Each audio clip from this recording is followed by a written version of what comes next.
আমার ভাই রেজাউল করিম, আমার ভাই শহীদ সাদিক উসমান হাদি, কি দোষ ছিল তাদের? আবু সাইদের কি দোষ ছিল?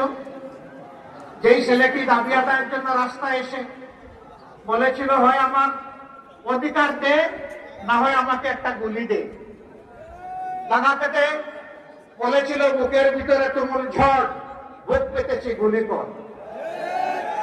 1, 2, 3 গুলি করেছে। আবু সাইদ দৌড় দেয়নি, কারণ বীরেরা পালায় না, বীরেরা মোকাবিলা করে এগিয়ে যায়, জাতিকে পথ দেখায়, আলো ছড়ায়, বীর জন্ম দিতে মাদেরকে উৎসাহিত করে।